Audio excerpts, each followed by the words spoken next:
It's a Hollywood classic, The Walking Dead, a crazy scientist, and Frankenstein. It may have been one of the first true horror movies in the United States, though tame by today's standards.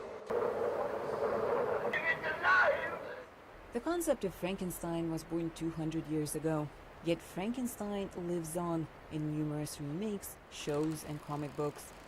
This is believed to be the first solo exhibition about Frankenstein, and just like its main character, it was put together literally piece by piece. Here, visitors can see the Mary Shelley manuscript about a chemist who brought a monster to life. The first edition didn't have Shelley's name on it. The young woman was afraid readers wouldn't like what she wrote. For Shelley, this book was personal and had parallels to her own life.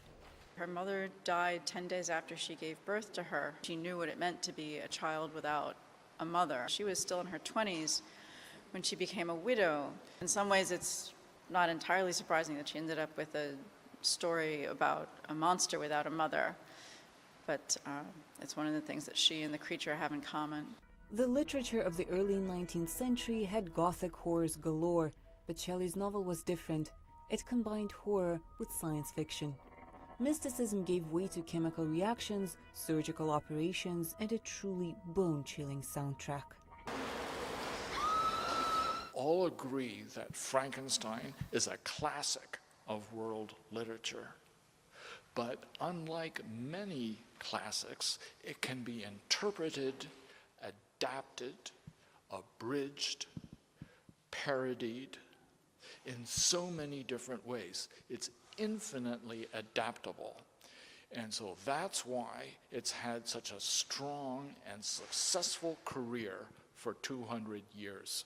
This Universal Studio poster from 1931 is worth more than any other in Hollywood history.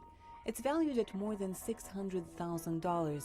But the head of the museum says Frankenstein's value means much more than money.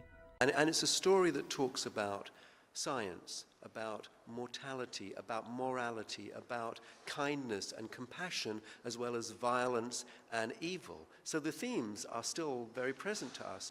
Morgan Library and Museum Director Colin Bailey suggests before watching the movie, read the original. It was already 1 a.m. The rain pattered dismally against the window, and my candle was nearly burnt out when, by the glimmer of the half-extinguished light, I saw the dull yellow eye of the creature open. It breathed hard, and a convulsive motion agitated its limbs. 200 years ago, these words breathed life into a monster. Today, hundreds of years later, the story is still very much alive. For Elena Wolf in New York, I'm Anna Rice, VOA News.